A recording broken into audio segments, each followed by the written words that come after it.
Good evening. Good evening. Meeting call to order.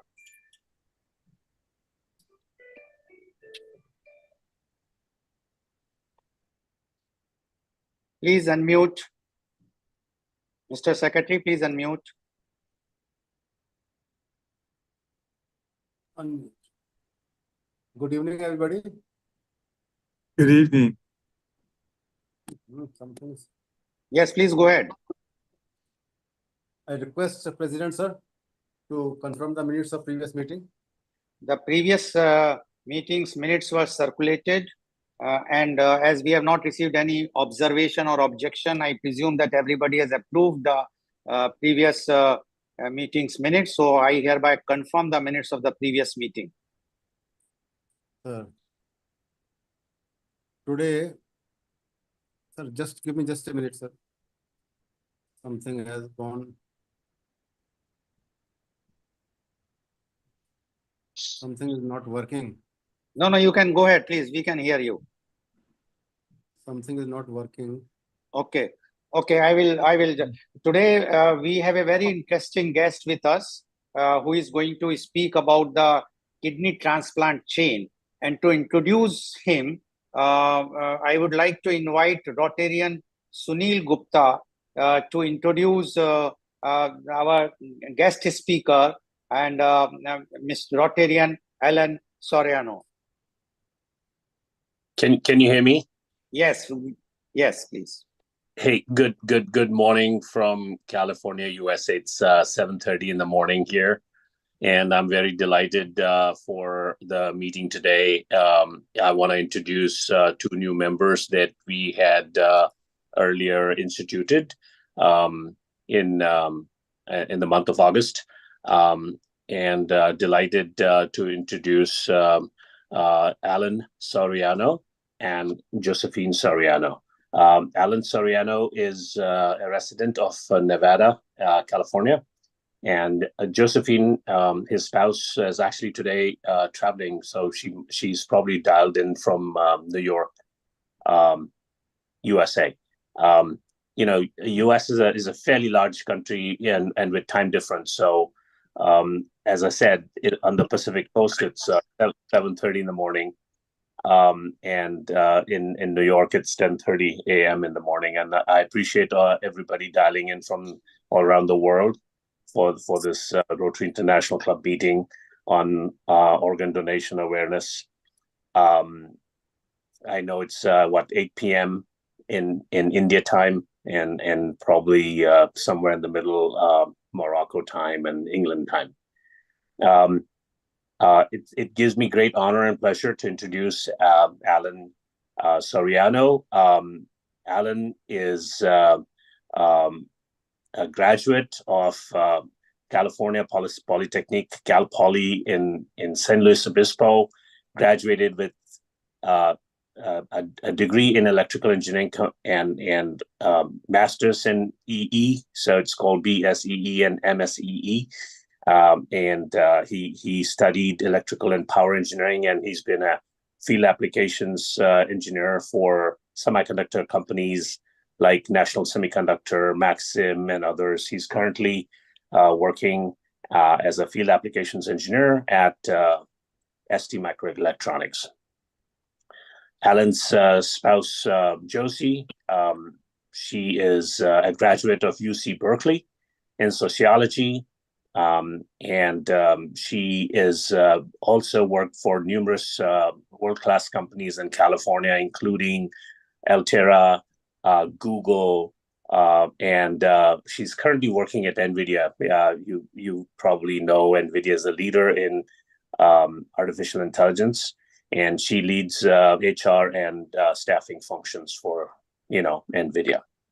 So it's a great pleasure to introduce them to you.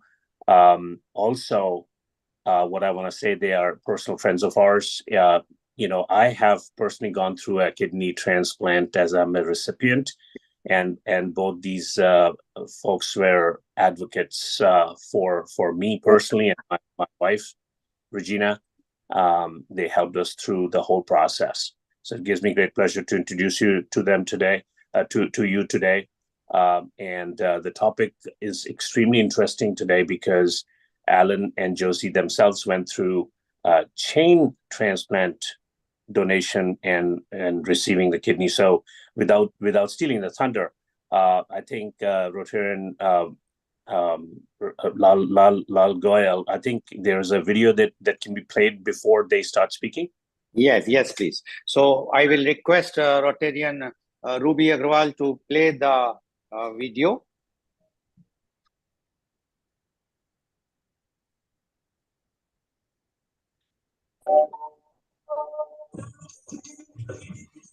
Survival, an estimated 80,000 people in the United States. Some disturbance is coming, Rotarian Ruby Agrawal.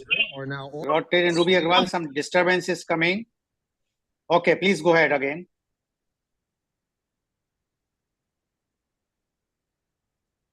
Someone's was on. Yes, please go ahead.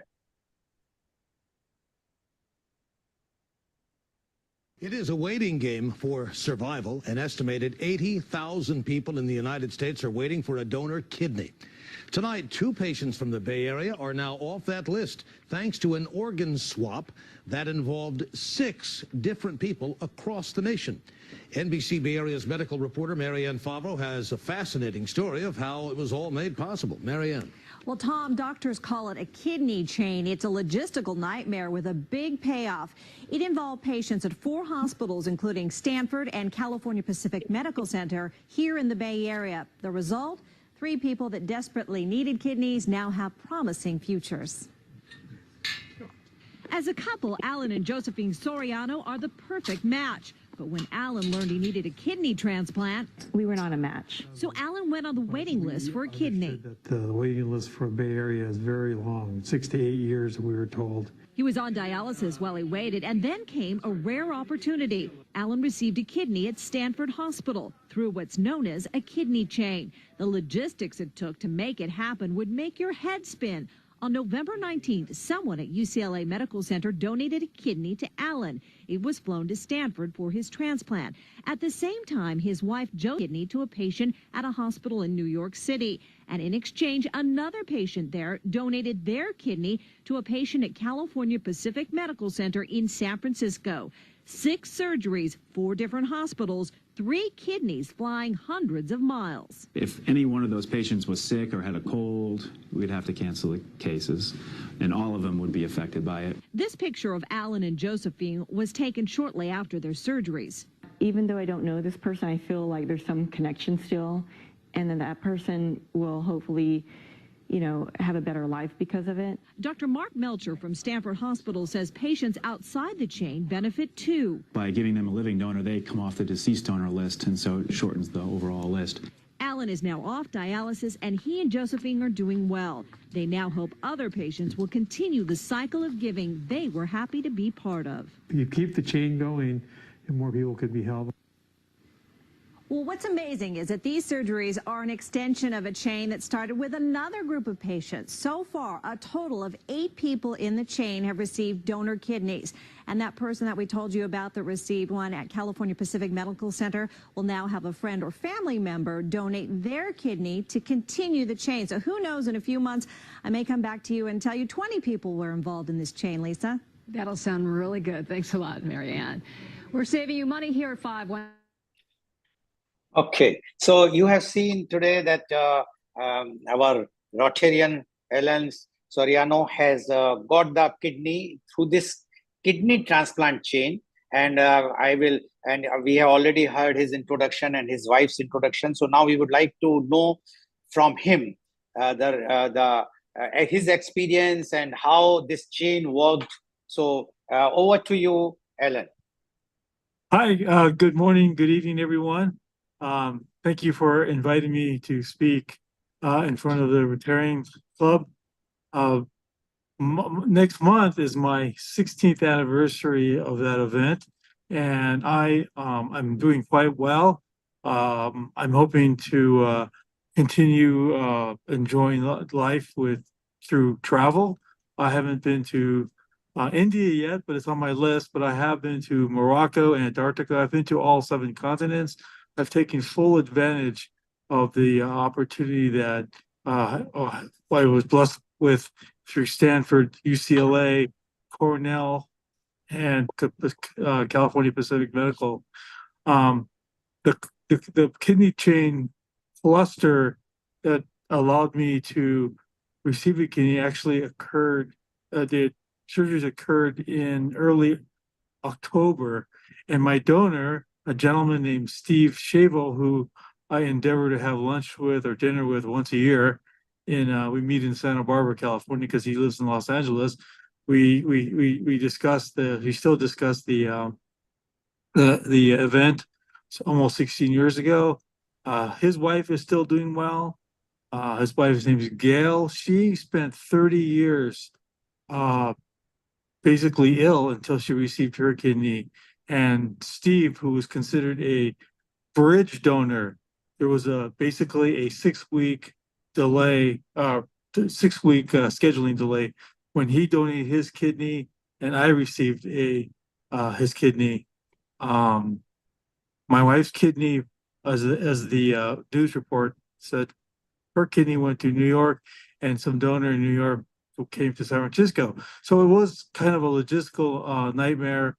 Well, fortunately, it went off without a hitch. I think I'm the first person in the San Francisco Bay Area or in California to undergo this chain exchange kidney chain exchange. But everything is going really well. I honestly cannot tell you. I think I consider myself extremely fortunate because the immunosuppressant technology that Stanford participates in is very, very good. They're considered one of the leading institutions in the world when it comes to immunosuppressant. From what I understand from Dr. Busk, who I'm supposed to see again this month, Dr. Busk and Dr. Melcher are still at Stanford 16 years later. They are still involved with kidney transplants, kidney and liver transplants, not heart. I made a mistake there. So kidney and liver transplants are their expertise, and pancreas. But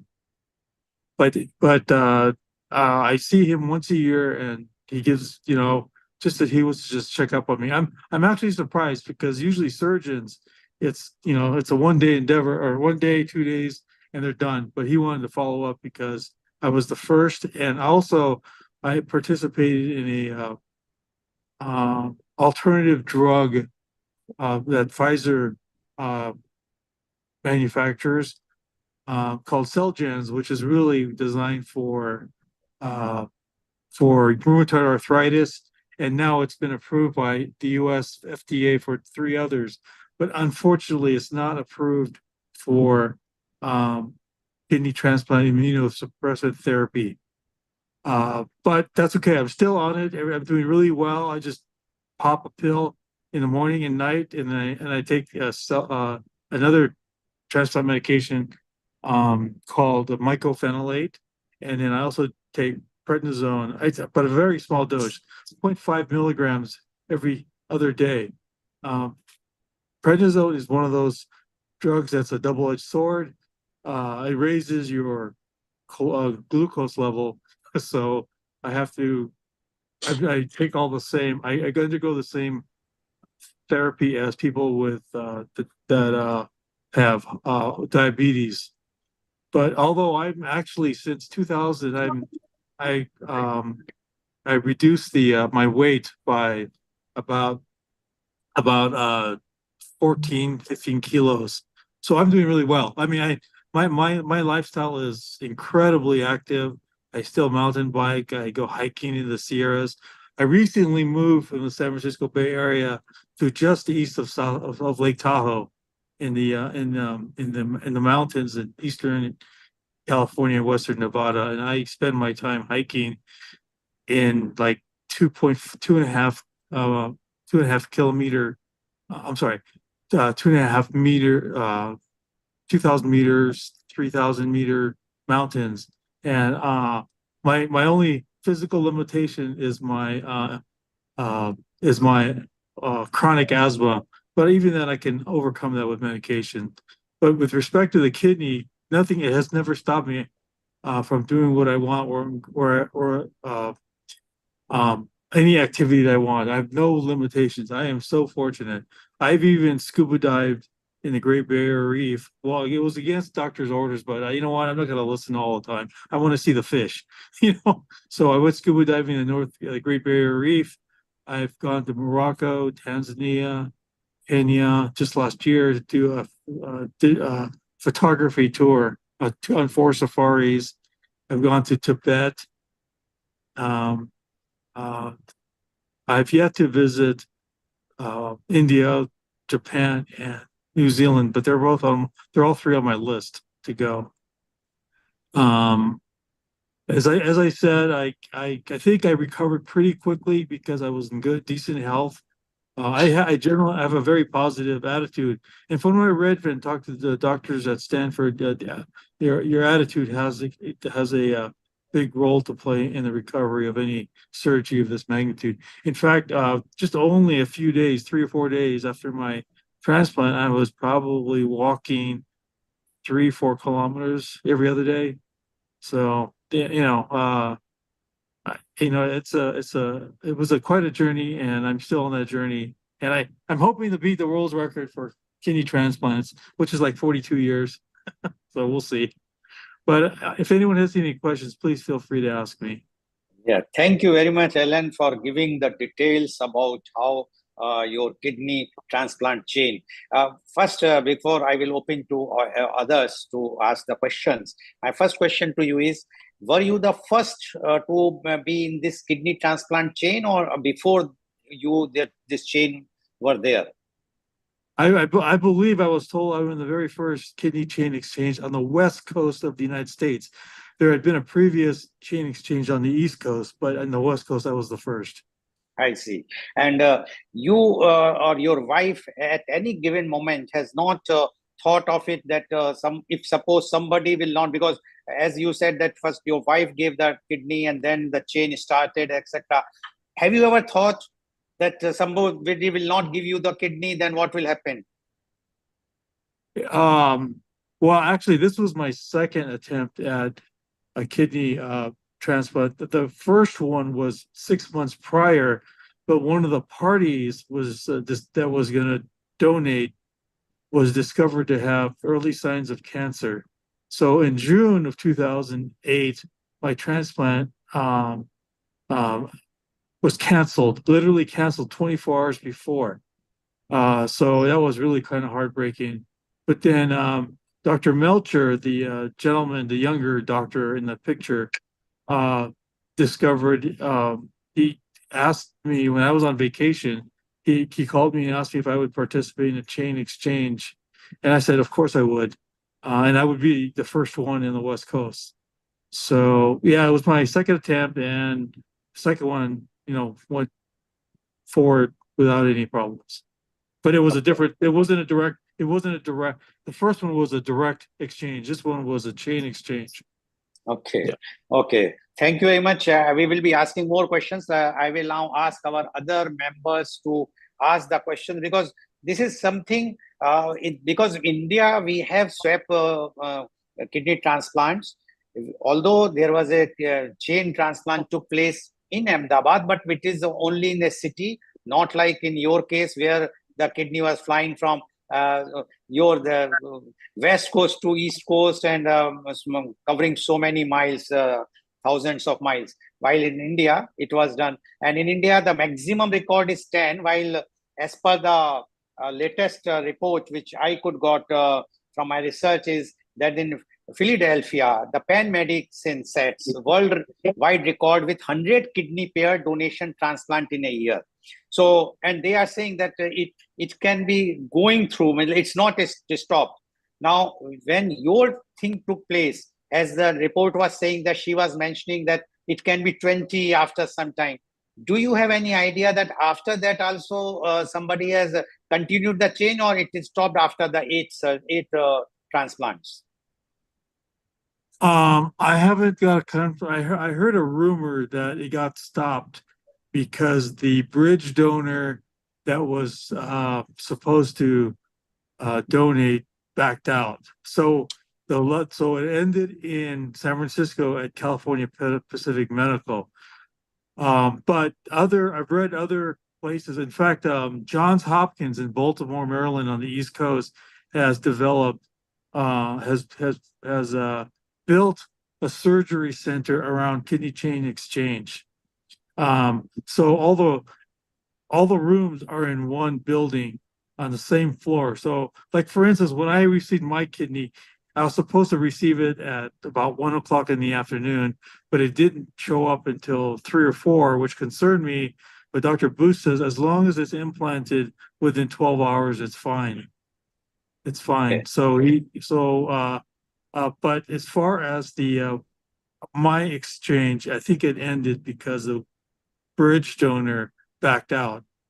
Yeah, But that was a discussion with me, myself, and Steve, my donor, because his wife said that when she decided to participate, she knew that Steve would honor his would honor his word that he would donate, even though it was 6 weeks after her surgery. So I was very and I've met Steve many times now over the 16 years, and the man is very has very high integrity. In fact, he just retired as the UCLA. Well, coincidentally, he was the human resources director at UCLA. Okay.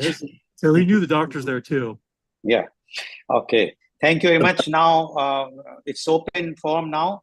Whosoever wants to ask any questions regarding this the kidney exchange program, or what is going on all over the world, or whatsoever Rotarian Alan, and we are happy to inform all of our members that he is our now member of the Rotary Club and Organ Donation International. I'm sure that his association with us and his wife association, because his wife will be the honorary member, she has donated, and he's a recipient, will definitely give a new image to our club, as well as it will give a boost up for those who are interested to donate, especially for these types of circumstances when the kidney is not matching with their near and dear. As per the Indian laws, it's not possible to donate to an unrelated person. And that's why the swapping is allowed.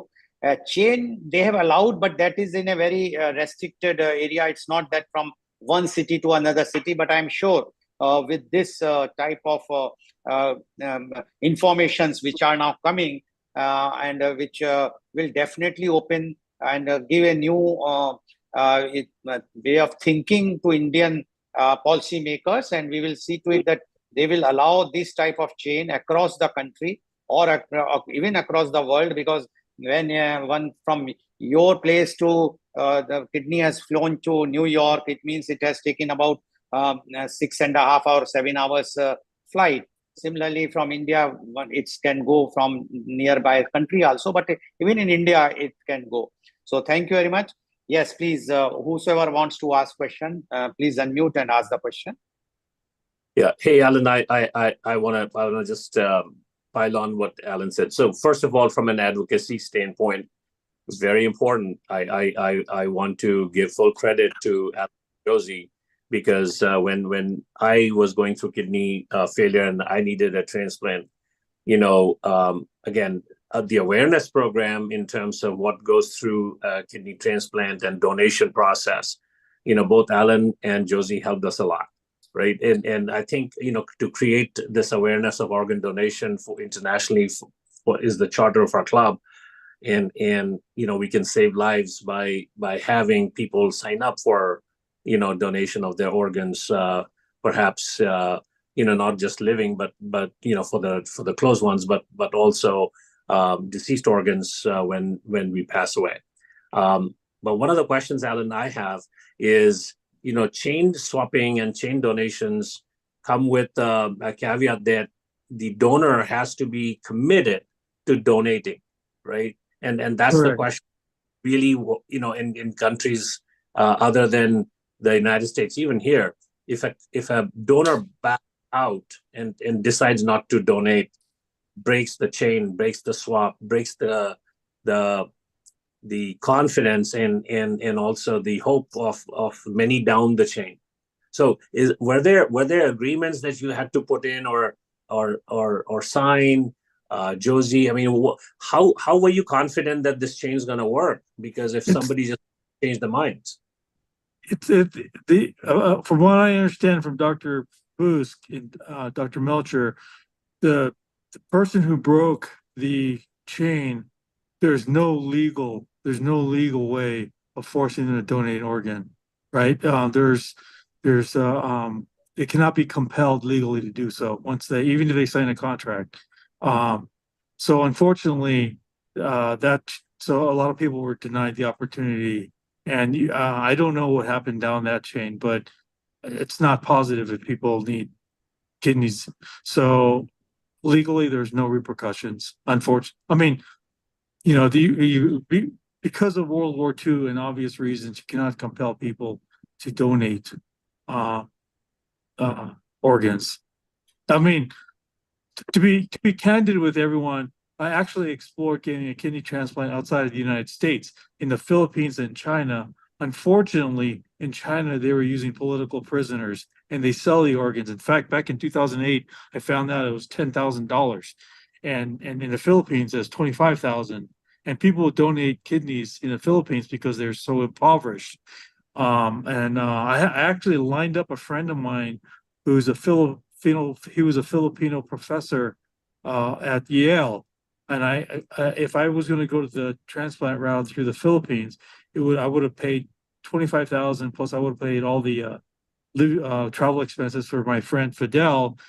Dr. Esconde was not a surgeon, but he was a professor of neurology. In fact, he was a fellow at Yale. So and he was very type A personality, and I would have him shepherd. And since he was from the Philippines, and he speaks the language, I would have had him shepherding me through the whole process there.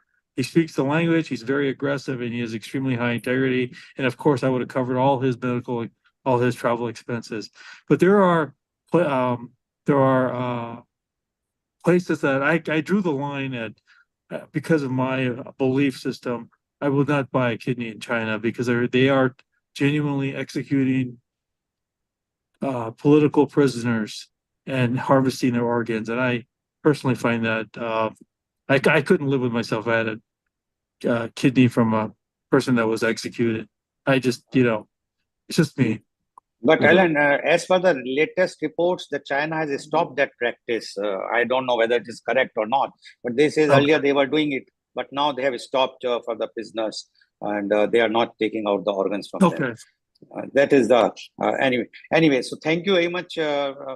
Sunil Gupta, for asking the question and bringing Alan on the board and giving this thing, because being a first of from the Bay side or from the California side, he is the first person to attend this chain thing. It's a very, very appreciable, and we must pay regards to his wife, although she has not joined today. As he mentioned to me that she is in the other state, New York side, so it's not possible with some prior commitments. But anyway, thank you very much. Now, please ask the questions. Yes. Yes. Welcome, Ella. I am quite welcome to our organization today. And, thank you. You had a very nice talk. And I am curious to know how much problems you face with the formalities there for this job. I'm sorry. Problems I faced with what? I'm sorry, I couldn't understand. How much have you faced any problems when you are done the complete formalities for this transplant or the chain transplant? I have not had any health issues that I could think of beyond. I mean, I still have problems with asthma, but not with anything related to kidneys. I mean, one of the side effects, though, is the immunosuppressants causing diabetic-like symptoms. So I have to watch my diet. I have to keep my weight down. But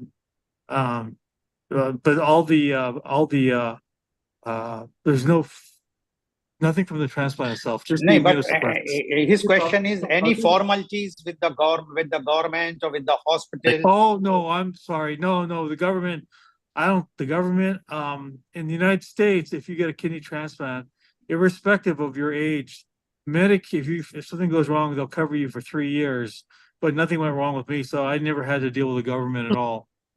Yeah. And no paperwork, no formalities. No, No, nothing. but Alan, the whole idea is to learn about how we can do more of these swaps worldwide or increase the Right. awareness.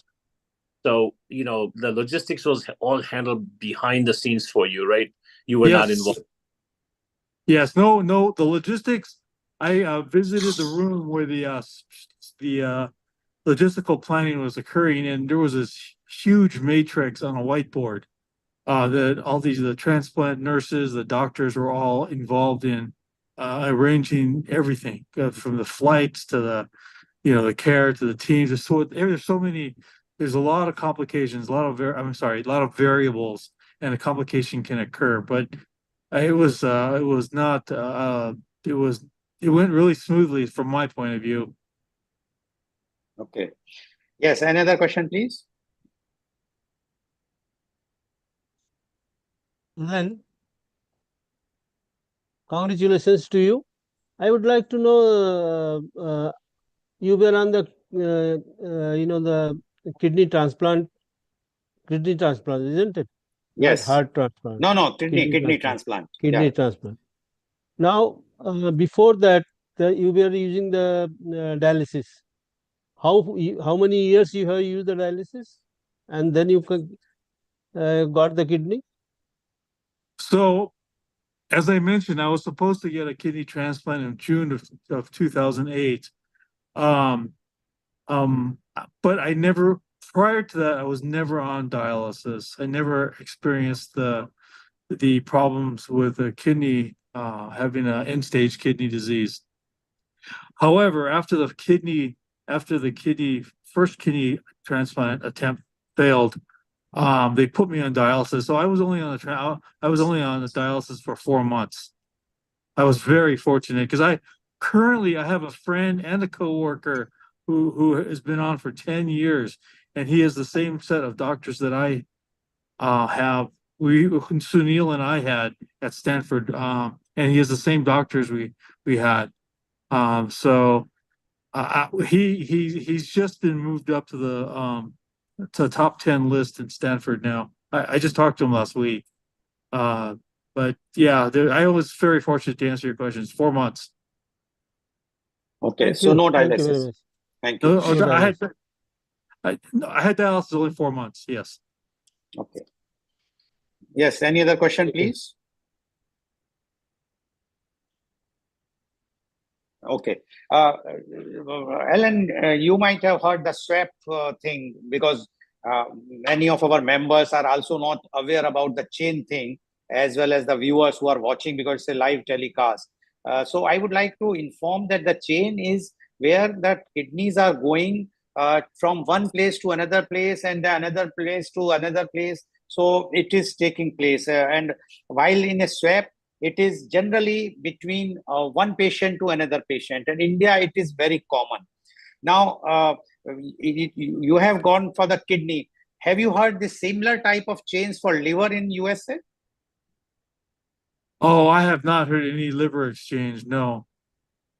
Okay. Because it's allowed, although in India it's allowed, but it is not taking place for the swapping also. Very rarely it's not taking place. But I think that if we will have this type of chains for liver as well as the kidney, then we can save more and more patients.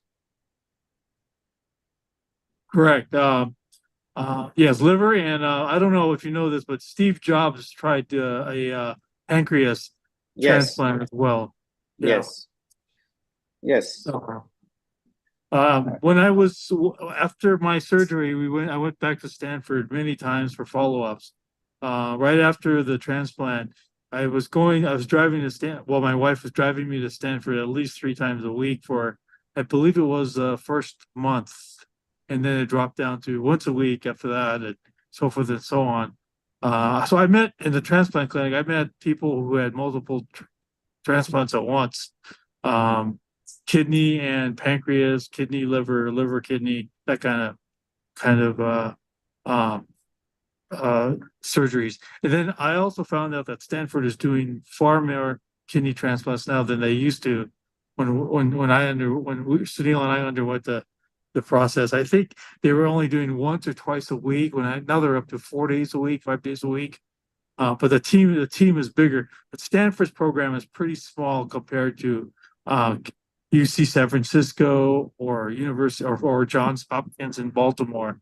Stanford doesn't have unless they've expanded it, but I haven't heard any news in terms of physically expanding the facilities. That's what I'm referring to. And it's so 16 years, as you said, that you are going to celebrate your 16th anniversary soon. And the person who is still alive is more than 42 years. So long way you have to be there, because there is no such complications you are facing. And you said you have done the scuba diving also against the medical advice. Definitely, it's not correct. Doctors have advised you to do it, or you have taken against the medical advice? Well, it was against the medical advice, right? So one of the other things I did was we went to Antarctica and I jumped off the boat. Okay. Well, but there were 7 doctors on board that boat, so I figure if something happened, I'd be okay. Okay. Yeah.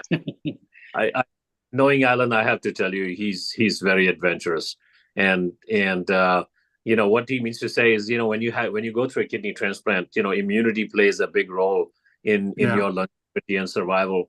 So, but I know the spirit that Alan has of adventure and wanting to see the world.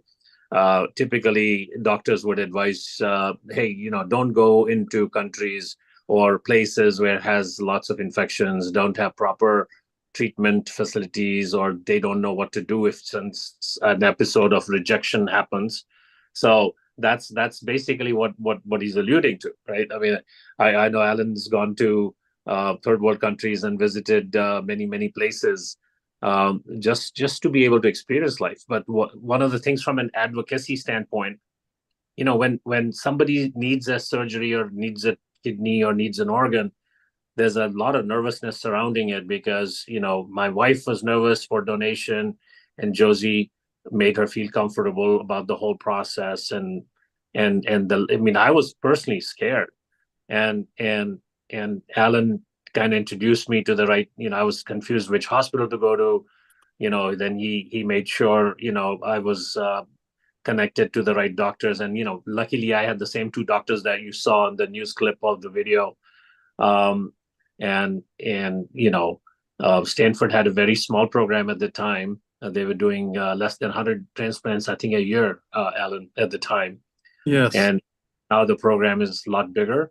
As they have gained experience, they were very careful in making sure their own statistics of success was maintained. And I remember asking the surgeon this question before, when they met me a week before my transplant, personal surgery. And I asked them, hey, what's your success rate for a living donation? And the surgeon looked at me and says 100%. And when that happened, it gave me huge confidence of what Alan was saying.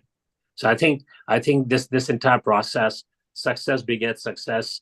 The more we have successes like Alan's, and we spread the word, I think more people would come forward to help their spouses or their related relatives, even though they don't match, their tissue types don't match for the donation.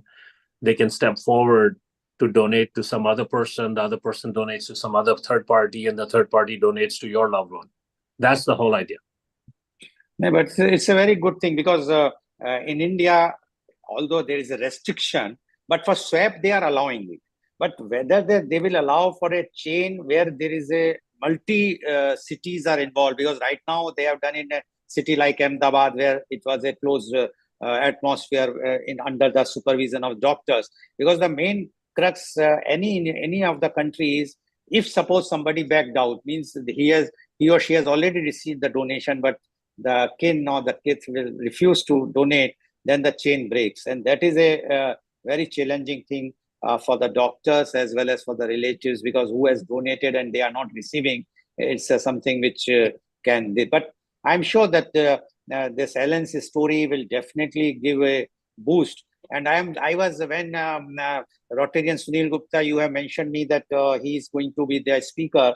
So I just searched for him and I found immediately this video, and I sent to you. I said, "Is the same gentleman?" And you said yes. So because because it's for the first time, other videos are not there. All patients, only the first video they have put, because I think the privacy clause is there. But being the first one, they have, and they might have taken the consent from both Ellen and Jose. So that's why they have put this video and it was available. So thank you very much. Any other question anybody would like to ask? Well, I'd like to add that my wife found my donor through, because she was listening to all these YouTube videos of transplants back then, and my donor was actually on the public radio down in Los Angeles. So and then being in human resources and recruiting particularly, she used all her resources and found the guy easily. It was absolutely no effort. But the United States does have strict HIPAA, what they call HIPAA laws. It's a health prevention, health information. I don't know exactly what it means, but unless people openly disclose their health problems, it's pretty confidential. Private here. Yeah. Sorry? It's Yeah. very confidential and private. Yeah. So I'm open with it because, in fact, Sunil and I helped another gentleman, and Sunil can remind me his name. He's a doctor at UC Davis who needed a transplant. Sunil and I had lunch with him. I worked with his sister at National Semiconductor. So she helped. She asked me to help her brother, and Sunil and I met him for dinner. And then we kept in touch for a little while, but I don't know what happened to him after that. He hasn't kept in touch after maybe 2 years, 3 years. Do you remember his name, Sunil? Oh, I can't. It's been a many number of years, but his was successful as well. Yeah, it was successful at Stanford. And then I'm currently helping my coworker who needs a transplant desperately. The one I mentioned that he has been on dialysis for 10 years and just got moved up the list recently. And he has the same doctors that Sunil and I had. So he's very confident of his success rate. Yeah, and then, as again, one of the things I keep telling him, because he's been on dialysis for 10 years, is he needs to keep positive to stay healthy. Because if he doesn't keep positive, your body does not respond well to major surgeries. For me, for example, in May, I just finished a 425-mile bike ride across northern Spain, and it was cold and rainy. But I subject myself to adventures, as Sunil had mentioned. But it depends. Like, for instance, some people don't think that was fun, and to be honest with you, it wasn't fun at first. But then I got used to it. Then it was a great adventure. And then my next adventure like that is I plan to ride a bike from Lisbon, Portugal to Santiago, Spain, which is about 600 kilometers. So, and by the way, Sunil, I'm going to invite you to that one if you want to go. Sure.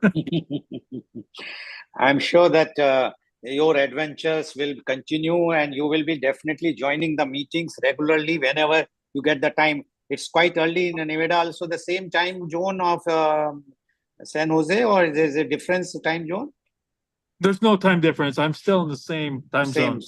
So early morning, Sunday. So if because it will give a moral boost up to all others, and we are growing because of this reason, that we are telling the people that those who have undergone the pain, they have undergone the surgery, they know what is the really. It's not easy to talk. It's very easy, but who has undergone the pain or who has suffered knows what is the pain one feel when there is he or she requires a kidney or a liver or any other organ. It's a really very painful and very anxietyful moments for the entire family also. Yes. Ironically, the donor actually experiences more pain than the recipient. My wife was complaining because a week after the surgery, I was walking, as I mentioned, 2 to 3 miles a day, and she was like in the house in pain. So, but I really appreciate her for donating on my behalf. But I'm sure that she is perfectly all right. There is no issues, health issues for Yeah, her. she's perfectly on all our crazy adventures. She's with me. Oh, Very nice. So sir, thank President, you. sir, Yeah, President, sir, I just wanted to suggest one thing. Alan is the right person for ambassador. yeah. So He can be he a has brand already joined ambassador our because he has already joined our I'm club, saying definitely. he keeps on visiting different places, different adventurous. He should also take masses from his own masses and spread the message to others, saying that yes, he is the person who has received it, and at the same time he has also donated. So both of them can be a best couples to spread the message. Yes, and what Rotarian Ramnath Pradeep is saying, I will just add one more thing. Being now you are a Rotarian, you before you are going for any adventure trip, you just inform those Rotary clubs on that particular city or the country, and they will be very happy to invite you to their meetings because they would also like to know your experiences, and definitely it will give a boost up for the organ donation awareness in different parts of the Okay. world. Because Okay. and you have to just once you will get your ID number of the Rotary Club, you have to just tell. Otherwise, nobody asks. Once you say that you are a Rotarian and you are a member of Rotary Club of Organ Donation International, anywhere in the world, because the 2 months back I was in Philadelphia and I just mentioned to them. I sent a mail that I am coming to the city, and immediately the president-elect met me, and we exchanged the flags, and we discussed about half an hour or 45 minutes on the organ donation, because her sister was also a kidney recipient, so she was knowing about the pain and agony she suffered as a family member. So this is a good idea what Mr. Ramnath Pradeep has said. Okay. Whatsoever information about Rotary Club of Organ Donation International you require, you can ask Sunil or you can ask us. You can take my number from Rotarian Sunil Gupta. You can be in touch with me. I will give you all the information. And wherever you are going, or if you just tell me that particular city you want to go, I will see to it that the Rotary Club they will be inviting you for a talk, which will be because you being the pioneer in the chain kidney transplants is a very unique thing, and it's a very good thing. Yes. Thank you, Thank you. Mr. Pradeep, for giving Thank this. you. Thank Yes, you. I think there is no further questions. So over to Mr. you, Allen, Rotarian Pratul I Agrawal. have a question. Yes, Mr. Allen, you are a man of courage, and we appreciate it. And we are quite curious to know how much you are worried when you were spending those tough days. How much you are hopeful to get the organ, and how did you spend those days? How you kept in high spirits? Actually, when I was waiting for my transplant, my lifestyle didn't really change too much. I was still riding my mountain bikes, I was playing more tennis back then, still hiking.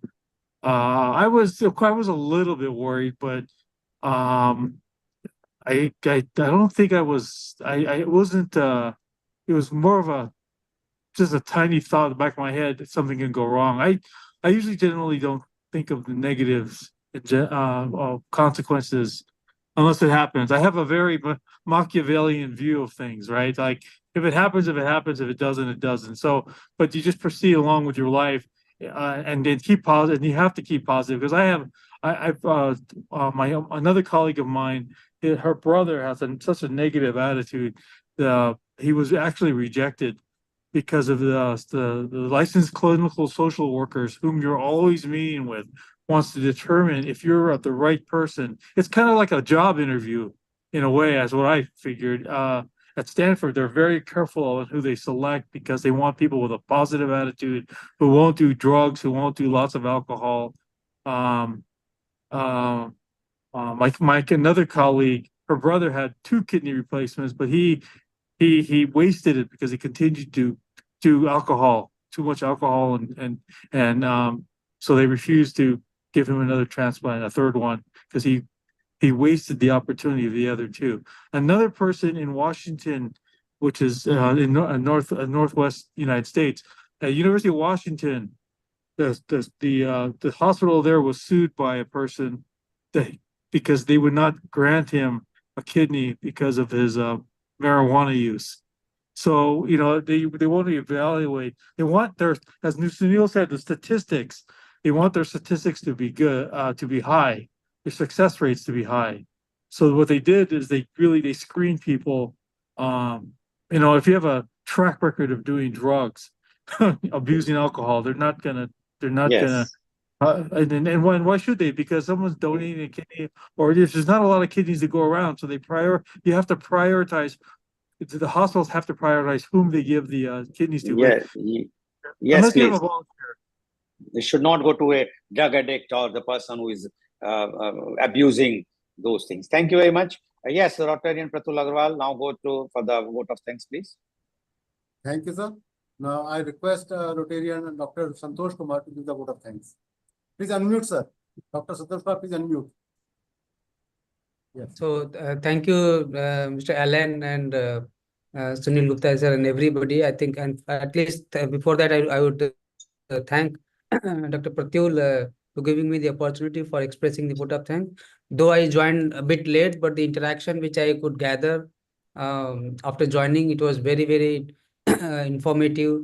And of course, I would much encouragement to all the participants about not only informative but also encouragement for all the attendee here in this program, that the nitty-gritties and challenges and it's all about, I think, about taking risk and adventurous and all that. So what I understand from Mr. Sunil and Alan's the view that life is much easier even after the donation. So there's not much, and therefore no risk is there. So people should donate. And I also got the humane side of yours, that neither you were willing to take yes, please join.